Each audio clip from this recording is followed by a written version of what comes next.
give a warm welcome to the hosts of The Bride of Alternate Ending.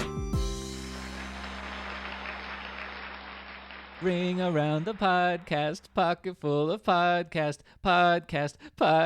We talk about horror movies. Hello, ghouls and goblins, and welcome to Bride of Alternate Ending, the horror sideshow of the Alternate Ending podcast, where I am your ghost, Brennan Klein, and with me, as always, is my co-ghost, Tim Brayton. How are you doing today, Tim? I am just so excited to talk about this movie with you, Brennan, but I will say, in the spirit of the film, which we'll be introducing momentarily, I appreciate your childhood nursery rhyme, but really, in the spirit of the movie, it should have been much more obnoxious and over the top in its crudeness. Therefore, I would like to propose Ring Around the Podcast, Brennan's Full of Snot Cast.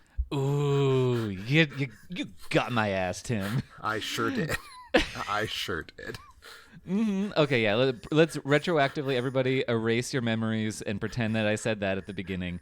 And the reason we are having this conversation is because this is the beginning of Q2 of 2024. I actually don't know. Business quarters are kind of weird, but for us, quarters are going to literally be... We do not have a formal business year, so I think let's just call it that. Yes, Q2. Okay, yeah. So for April through June, we will be discussing fast zombies and or rage virus. I do not differentiate, but people do, and whatever. Which I'm sure that will be something we need to talk about, but I think it will also be something that we don't really have any thoughts on. So, yeah, and I don't believe that this movie that we're discussing is one where there is a distinction. Or, I mean, this one is like pretty clearly zombies. Oh, yeah, and we'll get there as well. But yeah. But anyway, we put it up to a vote on the Patreon. Join the Patreon if you're not there. You get these kinds of privileges. And the good people voted for us to watch the movie Cooties, which is, it's one of those ones where it's a 2014 movie because it debuted at a festival, but it's a 2015 movie. And I don't know why. I assume this is, unfortunately, they just picked the English language one, and I think we need to examine our biases. That is what I was going to joke as well. It just felt like a very parochial Anglospheric choice. Possibly we could generously say we just have a bunch of Rainn Wilson fans in our audience. Perhaps. I don't know if that's a generous thing to say about the people in our audience, to be clear. I don't know. Look, we never know how these polls are going to go. Sometimes people want to punish us. Sometimes it is a movie people love. We'll find out. But this is a movie that I've seen before, but you haven't. Is that correct? That is correct. I had not heard of this movie. Oh, okay. That's interesting. So this is a Spectre Vision title. They kind of tried to be the indie horror people for a hot minute in the mid-2010s, and then A24 really ate their lunch. Sure. I mean, it's not making Cooties maybe didn't help, but they also made A Girl Walks Home Alone at Night, which is a very well respected. They did, and I knew that without having to look it up because there is a scene where the poster for that movie, and also confusingly the poster for Cooties, cameo. That is strange. But yeah, so presumably the production has started teaser poster and not the actual release poster for Cooties, but yeah. But Spectre Vision was co-created by Elijah Wood, who is someone who I appreciate. Just like Daniel Radcliffe, I appreciate that after starring in the big fantasy thing that made him a bunch of money, he just went into the deep end and started to make more interesting choices. Mm-hmm. I think there are more interesting choices to be had than what is going on in Cooties. Like, he made Wilfred. He made that remake of Maniac. I mean, starred in those. But I appreciate when he pops up in a modern thing because it's going to be a little bit different. Certainly, I will say that his one-scene performance in the recent film The Monkey was very startling to me. Yes, it certainly was. I like following Daniel Radcliffe a little more than I like following Elijah Wood. I feel like Daniel Radcliffe's choices are interesting and good, and Elijah Wood's choices are interesting. Yes.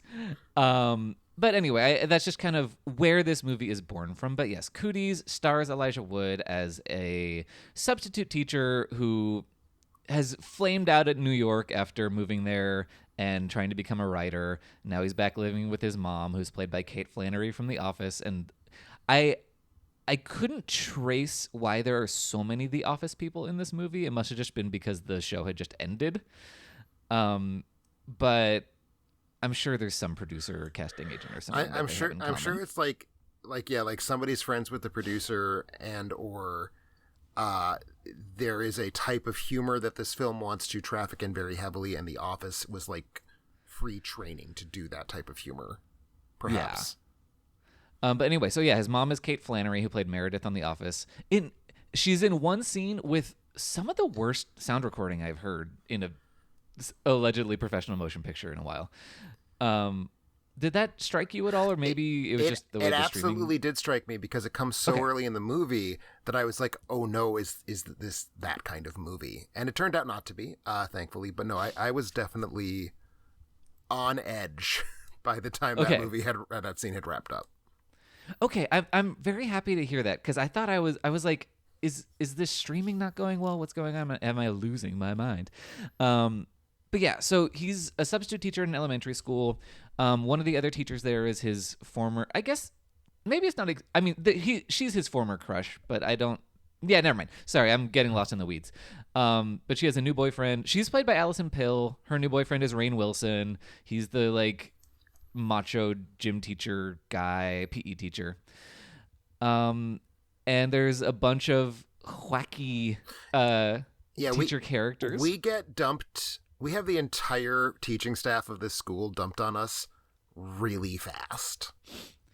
Yeah. Some are more important than others, like co-writer of the movie, Lee Winnell, who plays this basically on the spectrum, just odd dude who is like a science teacher.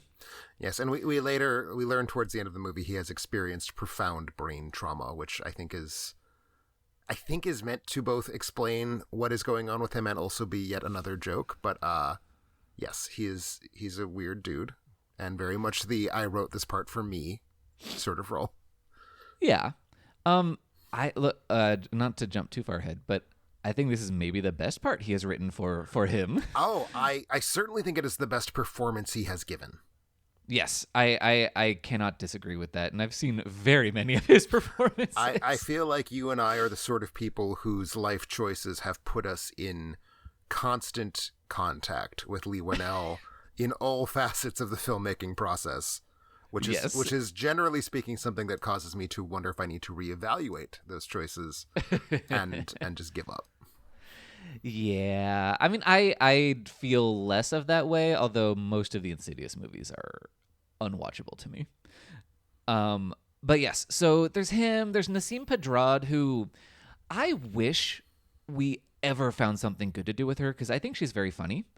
I will say, she is really nailing the timing and cadence of nonsensical, unfunny lines. Yes. Yeah, her character is just like uptight, I guess, but in a lot of ways that don't gel. Like half the time she's written as like an ultra libertarian chafing against the Illinois nanny state. This film is set in Illinois, which made me feel a little warm tickle in my heart. But and then half of the time she seems to be like a caricature of an ultra feminist, and it's, you can have one of those. You cannot have both of them. Yeah, and what I gotta say is that kind of reeks of the other co-writer of this movie, which is Ian Brennan, one of the co-creators of Glee. Oh, is that who he is? Yes, he also appears as the vice principal briefly in the movie. Oh, I saw his name and I thought, oh, I know that guy. And then it turned out I was thinking of just an unbelievably different person. I was thinking of the Scottish actor Ian Bannon, who is like not even slightly attached to this movie in any capacity, and I think might have been dead when it came out. Yeah, so probably not. But yeah, that's who he is, and that character feels very much like a Glee character, where it's kind of just like a machine gun satire of just like everything and nothing. Yeah, it's one of, now that I know that I never watched Glee, and every time I encounter something that is new knowledge about Glee, I'm always pleased with that decision, and this reinforces that. Yeah, no, I mean, look, you're speaking to someone who religiously watched Glee because I was a fucking teenager in theater at the time that it was most popular. It was for you. Yeah, but into season 2 through 5, I was fully on board with it being like a camp disaster. Like even as a teenager who loved this kind of thing. Okay. But yeah, no, it is an enormous, delicious, disgusting mess. But anyway, yeah. So I think that feels like a character from Glee. Are we missing any of the other staff members who are important? I mean, the Ian Brennan character is basically like, what if Michael Scott was a vice principal? Right, 100%. We are, important is in the eye of the beholder. Oh no, we forgot to mention Jack McBrayer. Oh yeah. Jack McBrayer playing a nicely dressed character in the ever popular joke of this period that like, what if a man was kind of feminine, and what if he kept saying, I'm not gay? Wouldn't that be funny? And not just specifically that's like a type of humor from 2014/2015. It's like that was Jack McBrayer's like entire screen persona was femmy guy who says things that sound gay and then protests his heterosexuality, tee-hee. And it was funny never, and he just kept doing it for an entire career, basically. Wait, so what are you talking about? Because I primarily know him as Kenneth from 30 Rock, and I don't feel like that's what that character is doing for the most part. That's fair. It's not what he's doing in 30 Rock. It's basically what he did in every other thing that he like guested in for a while. Because he shows up in various like one scene things in movies, but this would certainly be the most protracted version of it. Like I'm thinking of something like he has a cameo in that awful anthology movie 43. Oh Jesus Christ! I mean, who wasn't in that movie? Well, that's very true. Yeah. Okay. No, that makes sense. That's the one thing I think of him from. But yeah, no, that character is. No, I mean obviously like he is primarily the guy from 30 Rock. That's like his thing. Yeah, which is a totally awesome thing to be. So let's stick with that.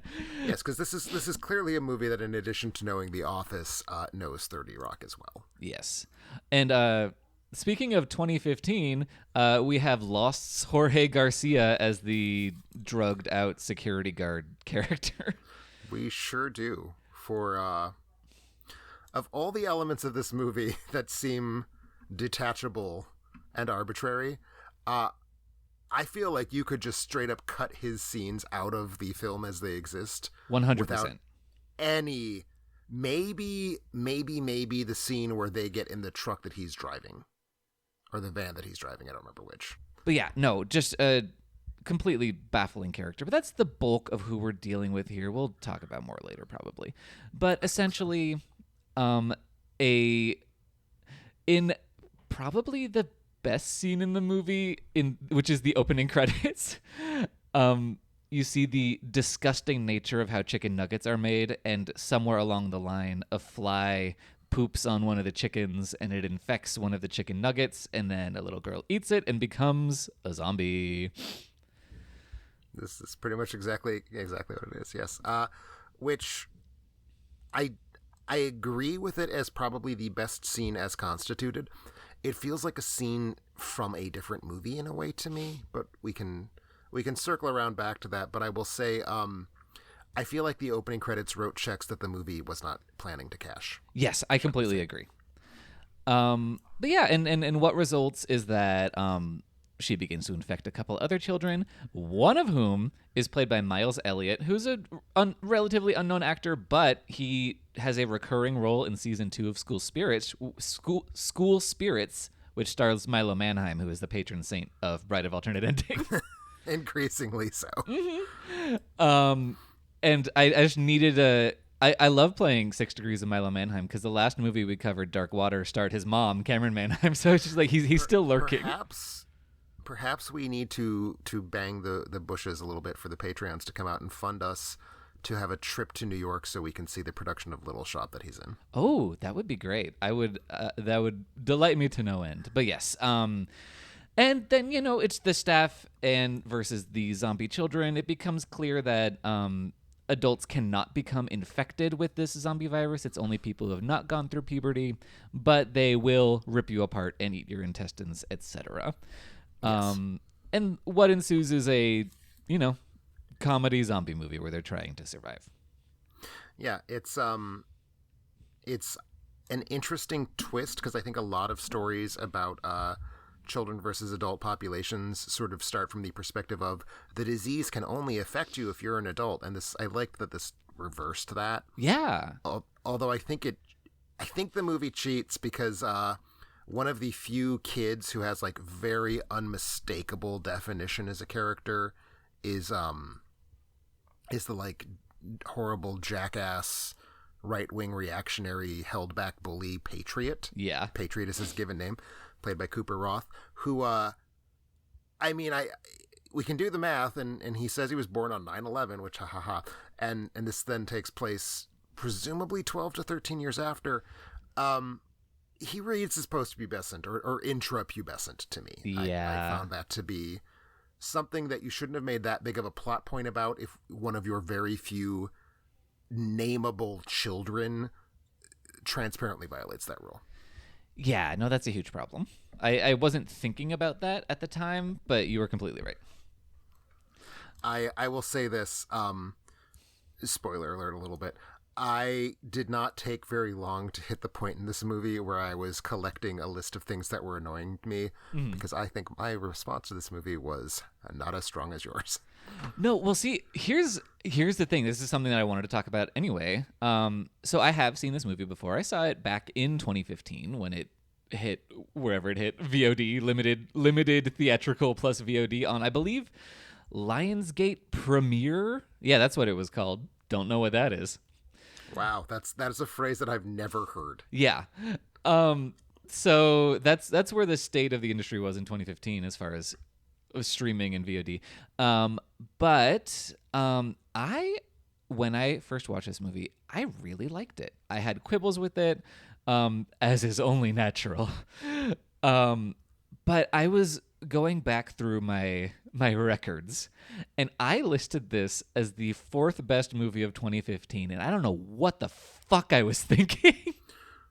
Well, 2015, you were what, 12, 13 years old? Yeah. No, I think when I saw this, I was probably in the sophomore in college age. Okay. And just starting to get into movies in a really serious way. Very just starting. I saw that your vintage Letterboxd review was a 4-star review. Yeah, I knocked it down to 3 stars, and it is a weak 3 stars. I think you need to keep on knocking, baby. Yeah, I don't know. I think the comedy is less noxious to me than it is to you, just in terms of I don't think our senses of humor overlap. You find the gag about the guy who says gay things and then says that he's not gay to be very witty, and I understand that. Oh yeah, don't put words in my mouth. But I don't know. I still I kind of am a easy sell on absurdism. And there are things that are happening here, at least around the Lee Whannell character, that I'm still I enjoyed that. The Lee Whannell character to me is the very obvious shining star. Yes. I don't think everything he says is funny, but I think a majority of the things I laughed at in the movie revolve around him in some way. Yeah. But yes, I need to reconsider my star rating because I gave it 3 stars, but I'm not having 3-star feelings about it. That's fair. Nostalgia is a hell of a drug too. Yeah. I get that. It sure is. But yeah, I really had the scales have fallen from my eyes as far as the comedy for the most part in this movie. So I will say I'm hearing no longer the number 4 film of 2015. Would it still make your 2015 top 10? I seriously considered going back and reconstructing a top 10 so I could answer this question. I did not have the time, but I don't think it would. I hope it would not. Yeah, I'll be honest. I have severe doubts, but also The Big Short was on my top 10 of 2015. I was just having a moment. I mean, The Big Short was on the official top 10 of 2015, if we consider the Oscar nominations to be that. That's true. And that was before Adam McKay really calcified into the thing that he's doing now. Right. Like, it was the first step on the road to Vice and Don't Look Up, but it is a long journey between The Big Short and Vice. Yes, for sure. very much. But anyway, yeah, like my tastes in 2015 notwithstanding, what how are you feeling about people voting for this movie for us to watch? I think you are all xenophobes who hate reading subtitled movies and should feel very bad about yourselves, both for that reason and because you made me watch this. And I'm very, very angry at all of you. Ooh, I'm curious. This is not something we necessarily build into. I don't actually think our listeners are xenophobes. That was a joke, but I do think I want to know what was going on in your heads. Yeah, no, I'm really curious. I do. But yeah, what I was going to ask is like, I don't know if you've posted a Letterboxd review yet, but if you have, I have not seen it. No, I finished watching it not very long before we started recording. Okay. So by the time you have gone about your day's business, you will see my Letterboxd post. Excellent. But that I am very curious what the level of star rating we are looking at from you. It will have 2 shiny stars and no fractions. Okay, I think that's entirely fair. I was kind of expecting less. So, tell me something that you liked about it. I will tell you the things I liked about it, because I do think there's stuff that works. I like actually quite a bit, to a degree that I would almost say it's a very strong 2 stars, perhaps hinging up to 2.5 if I was in a slightly better mood, or was not about to spend an hour bad mouthing the movie. But I like that it is a parody of the narrative structure of every zombie movie ever, while also being a fairly solid execution of that formula. If that makes sense. Like, it's clearly a parody. Like on a beat by beat basis, it does all the things that every zombie movie does, kind of in a very cliched, broad, forced way, because it's trying to set them in this setting of a rundown, crappy elementary school.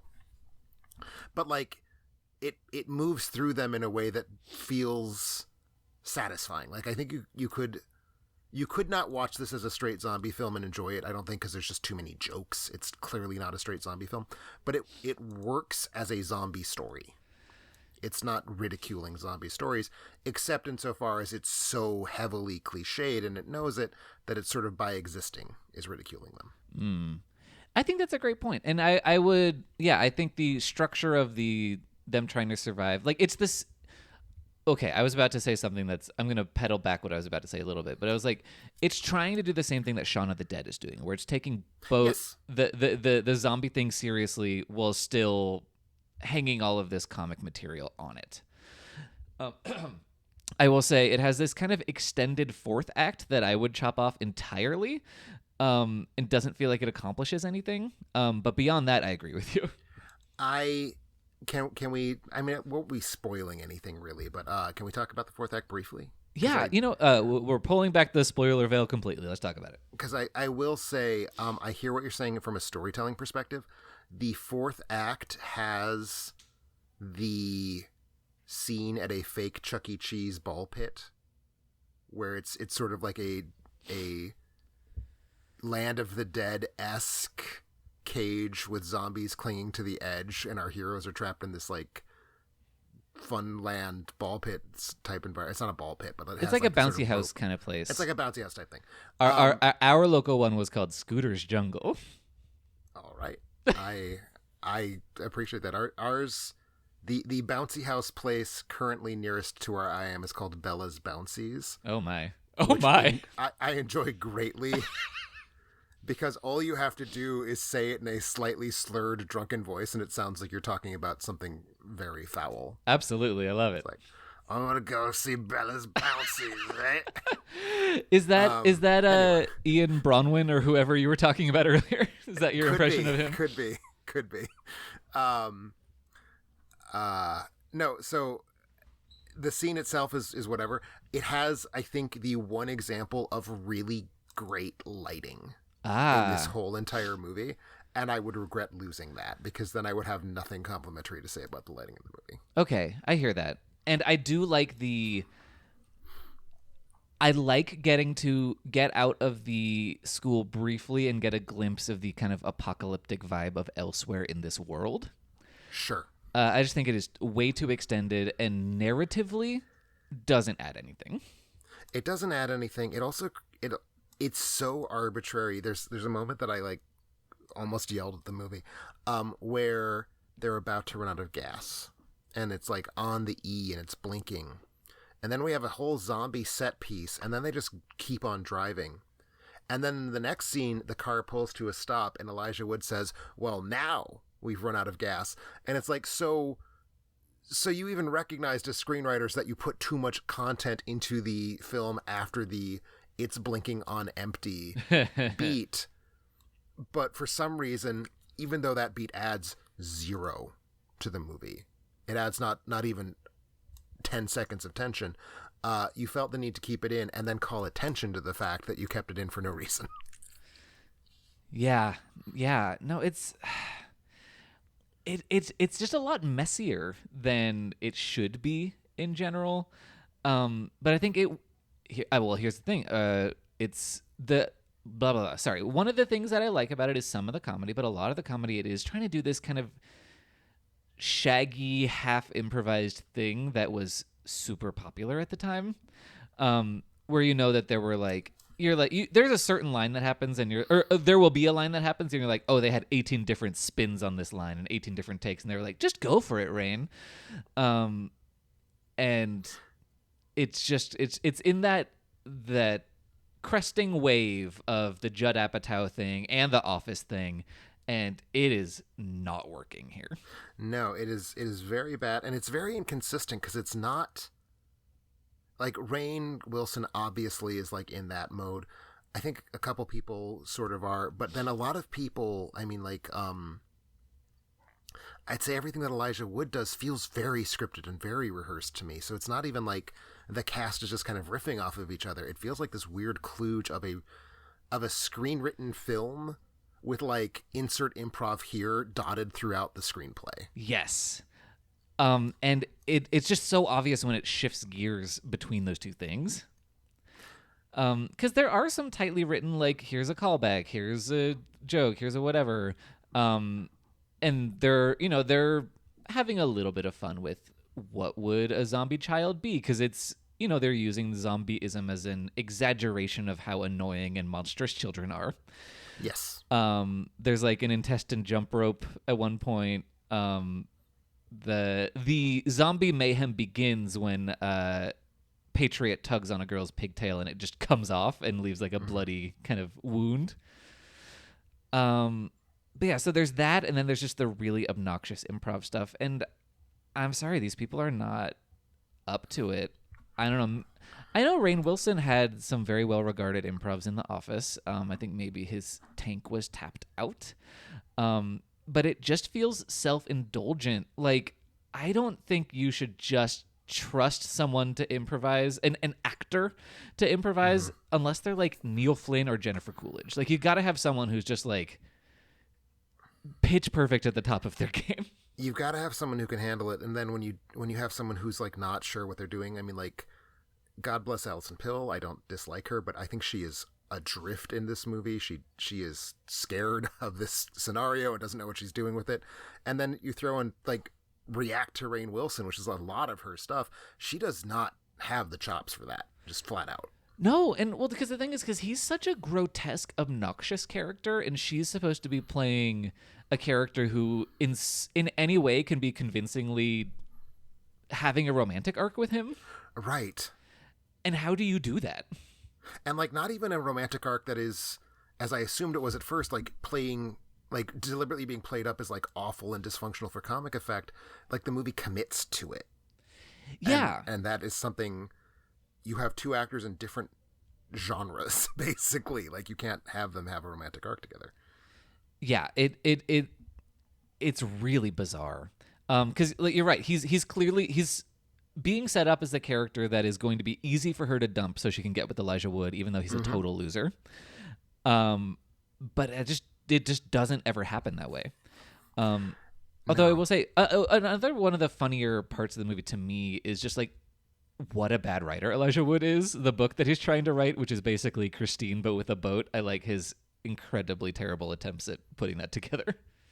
Yeah, no, that part works, although it kind of feels like a joke for the sake of a joke to me, because like if you're setting up the character's bit as that he went to Brooklyn to be a real writer, surely he'd be a pretentious douche, and he is trying to write a like 7th generation King knockoff, and I get that is a joke, but like it feels like two jokes that aren't playing nice to me.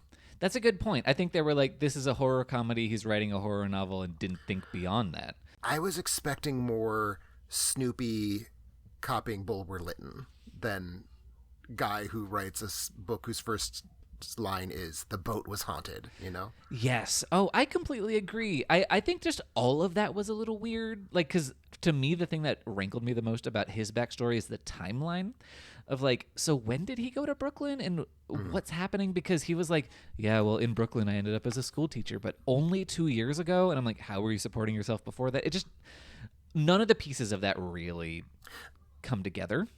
And I mean, I'm sure the idea is that it's silly enough that we're not supposed to care, but like, again, this is trying to function both as a story and as a parody of that story. And it does need, I think, to have a little bit more, it needs more meat on its bones, I think, to sell that.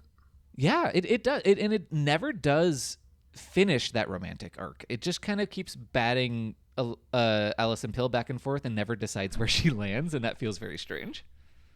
No, 100%. And I'm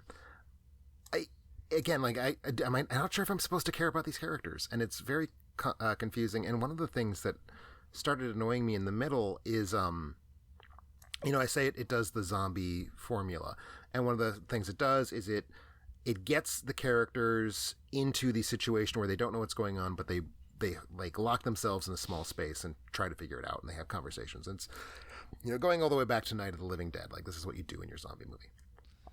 But it has made two very big mistakes, I think, that, spoiler, this movie's not as good as Night of the Living Dead. I mean, shocker.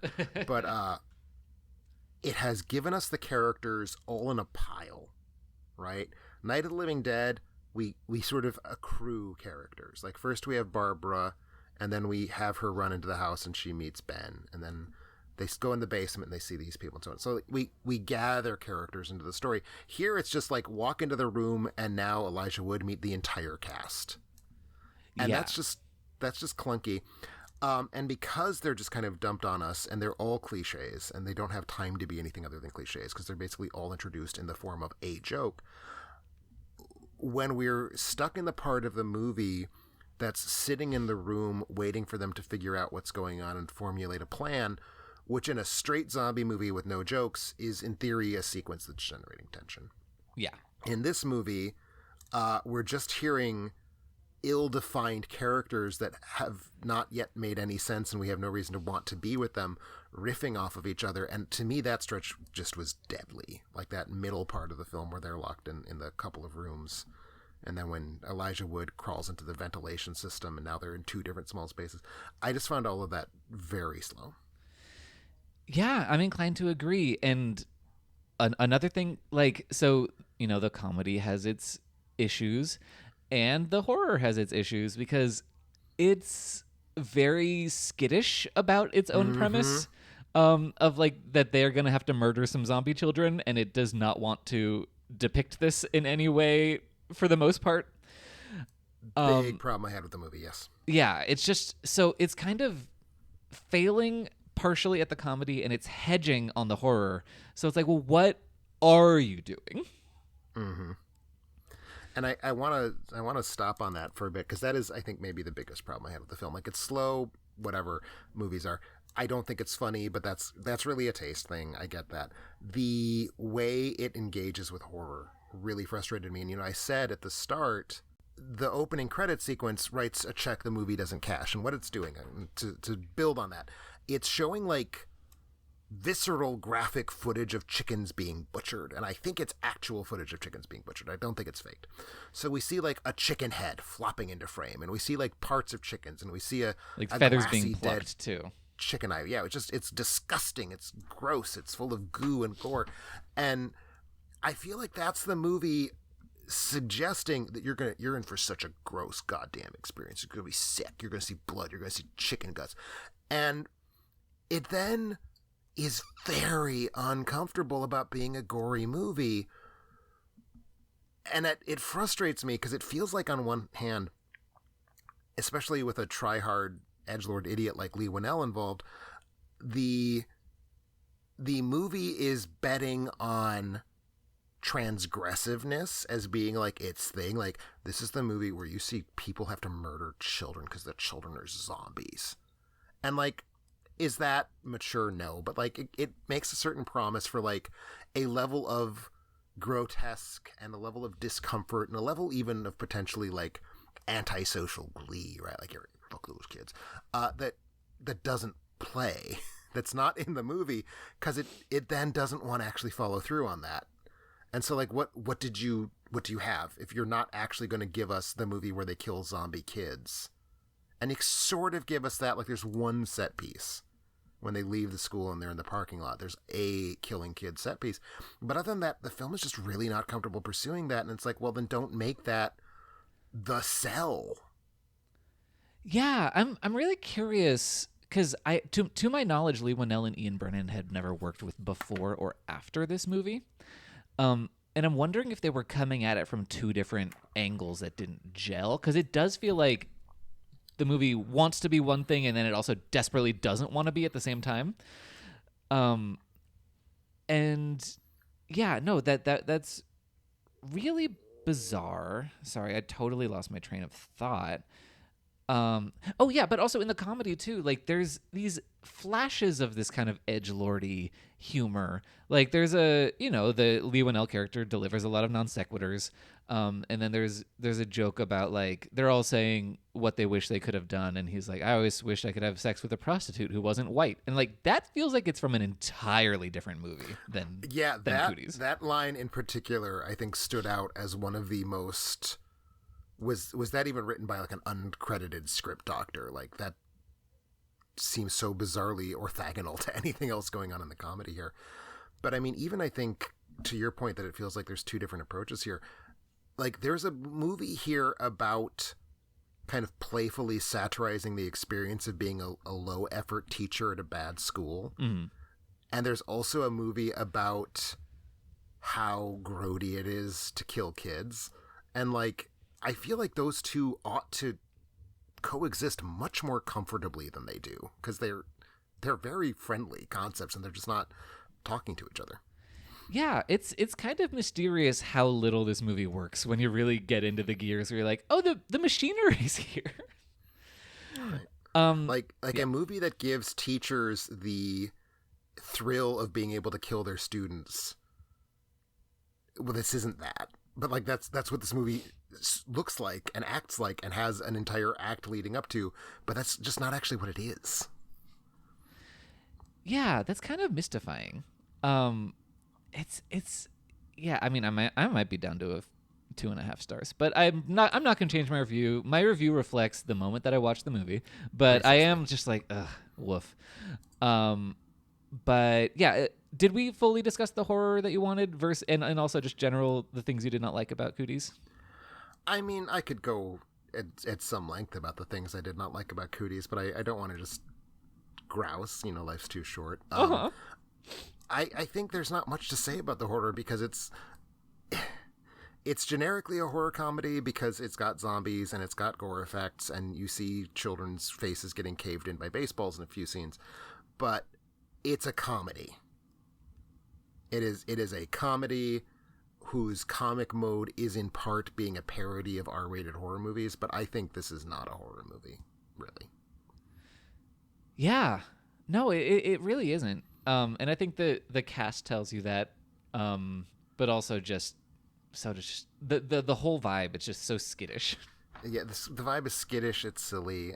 The cast, as you said, is a comedy cast, and I could complain about some other things. We talked a little bit about the sound recording in that first scene. I touched on, but I didn't dig into. I think it's a very poorly lit movie. And I think at this point we're just kind of used to every movie that has scenes set at night is going to accomplish that and accomplish quote unquote atmosphere by just turning the lights off and relying on the stronger sensor of digital cameras to capture something. And so you end up with every movie having the same blue murk. This is not there yet. They weren't doing that in 2014. Yeah, thankfully. But it is thinking about it. Yeah, I would say. It's getting there. Like how we talk about the Netflix look. There wasn't really a Lionsgate premiere look, but it is predicting what is to come. Yeah. But it is as much as it's on it's in between a lot of genres and a lot of the things that it wants to do. It is also in between on just where we were culturally. And I also, one thing that I think is really exemplifies that is the fact that none of the teachers have smartphones, which I found really peculiar. They have like a box full of their phones that we see a kid smashing, and they're all these like old flip phones. And I was just like, right. Wow, really, things were so different just 10, 11 years ago. Mm-hmm. Yeah, no, that was one of the things I noted, and it feels like that is both. It's interesting because I feel like that entire thing was designed as we need to have them not have phones to make the plot go. Whereas if you made that exact same movie now with that exact same plot point, that would be like a big vector of the satire. It's like, do the kids get to have phones in school? Yeah. And it's really not even the point of that scene where it happens, because again, the whole reason we need it is so that later on someone can complain that if he had his cell phone, there would be no problems here. Yeah, exactly. And it's fascinating that did stand out to me as like a fairly substantial cultural marker, because like that's a thing right now. I don't know how into debates about best pedagogical practice you are these days, but whether or not we let junior high and high school kids have their cell phones in class is like a big debate. Oh, that is really interesting. But yeah, no, if this was made now and maybe if it was a little smarter, it would have some very interesting things to say about that. That's the thing. Like, again, if this is a movie about teachers who resent where they ended up in life and want to kill their students, that's got edge, that's got teeth. I think there's a movie there. If this is a movie about like giving the audience a visceral thrill of killing kids, that's something. It's not any of the things it could be, and it's just strange to me. Yeah, and I gotta say, I think I sensed that before I even watched it, because I remembered like, I remember liking this movie, but I had some trepidation putting it on where I was like, I don't think this is gonna do very much for me, and I was right. And yeah, it's just kind of nothing. I am tapped out on things to say about Cooties. I have one other thing to say about Cooties, because it ties into our beloved Patreons who fund this site, and without whom we would not function. There would not be an alternate ending without you, so thank you. What the fuck? what the literal fuck? It is a movie that has fast zombies, because, and again, we kind of tabled the issue of, are fast zombies rage-infected people or not? It's like, whatever. George Romero created a whole new kind of zombie that's not even real. I mean, no zombie's real, but like, it's not based in a cultural tradition. That's the thing. It's like, zombies are whatever you want them to be at this point, because we've reinvented them enough times that there's like, whatever. Like, you're hearkening back to a less than 60-year-old tradition if you're like, only slow-moving zombies are zombies. It's like, if it eats you and you get sick and then it rips your guts out and it eats your guts, then it's a zombie. Is basically where I'm at. Mm-hmm. And even then, like, there's a whole other kind of zombie movie. But it's a fast-moving zombie movie because in 2014, that's the kind of zombie movie that you get to put in production. But yeah, we would have just had World War Z. We were still high on the 28 Days Later, kind of what that sparked. There's still a glow from there. 28 Weeks Later is only a few years old at this point. There is not a solitary beat of this plot that requires them to be fast zombies. You're right. It is very much a Night of the Living Dead siege It is movie. very plot. much a siege movie. It's absolutely Night of the Living Dead. Only in like 2 scenes, the zombies run and nothing. Like the closest this comes to having a scene with real teeth, I think. And it kind of undercuts itself. But it's when they're pounding on the windows and yelling at a woman who's picking up her son from school to pull away. And she has no idea what's going on because she has a phone with little earphones that are connected to the phone by a wire, because that's culturally where we were as well. But so the son gets in the car, and without us seeing it, kills the baby. The baby in the car becomes a zombie. So now she's trapped in the car with 2 zombie children. Right. Yeah. That is a moment that I think specifically like works so well with the slow zombie approach that even like trying to be a fast zombie movie, it's still a better slow zombie movie. Yeah, you're completely right.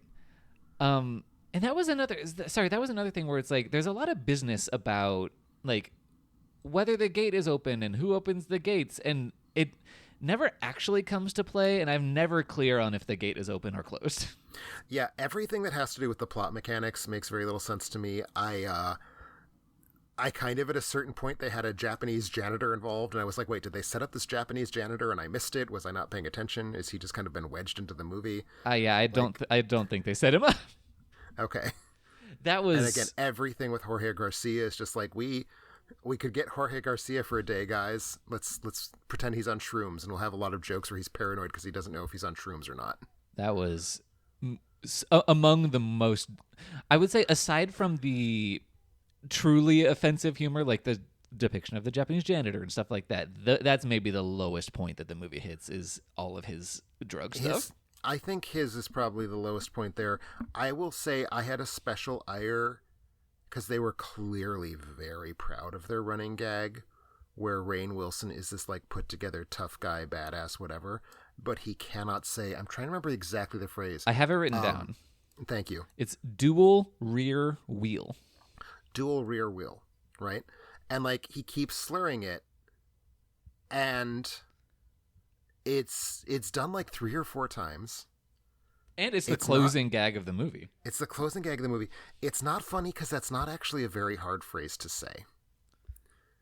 I don't think.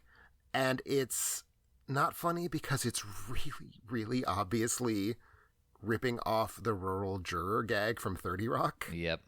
And rural juror is a hard phrase to say. I will say, like, I think it's a little harder to say dual rear wheel than you are giving it credit for, but not that hard. Not hard enough for it to be a runner. Yes. No, basically... If we do that once and then maybe he mispronounces a couple other things, okay, maybe that's something. Yeah, basically all of the running gags in the movie are also not good. Like, there's a running gag where Lee Winnell's character keeps telling Nassim Pedrad's character to be quiet, even though she's not talking. And it is simply not funny and doesn't make any sense in the way that his stuff is always non sequitur, but it just doesn't, it does not work for me.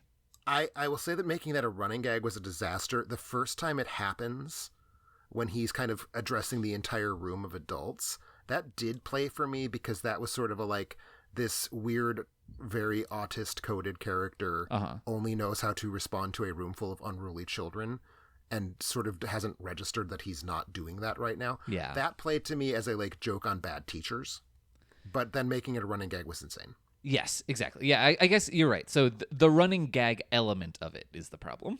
Right. Because that's not a gag that's running. That's not even really a gag that's crawling. Yeah, it is dead in the water. That gag had its ankles broken. Yeah, Annie Wilkes made her way in there. But yeah, no, that is that. I am done. Are you done? I got to complain about the Rainn Wilson can't say words runner, so I'm fine. Yeah, let us escape this elementary school of horrors, with a sense of humor to match. And yes, I will remind everybody before we go that please join the Patreon. It is what keeps the light on. We really appreciate everybody who joins us, even when they make us do terrible things. And then you can be one of the people counter voting the the monstrous people who made us watch this film. Again, we love you. I love all our Patreons. Yes, I love all our Patreons, and but I love you a little bit less than I did yesterday. I do feel that. But also, if you are on the Patreon at the level where you can participate in trivia nights, we do have one coming up. Yes, it's going to be on Saturday, April 19th. Time TBD, question mark? I mean, insofar as you and I have not discussed the time, yes. I think it had best be kept as TBD, yes. Yes, but keep an eye out on the Patreon. We will update when we have that time. And actually, that information might already be available by the time this episode goes up. But yes, April 19th, we're doing not horror trivia. We're just doing general trivia. Hosted we're doing by an entire me. trivia night on the movie Cooties. Watch it. It's on Prime. Have it memorized. And also next Tuesday, we'll be coming back at you with a regular episode of the show. We are going to be doing our May preview, looking forward to the movies of May. But yeah, and you can also find more episodes of this show, other shows, reviews, and whatnot at alternateending.com. And until next time, bye-bye! She ate me.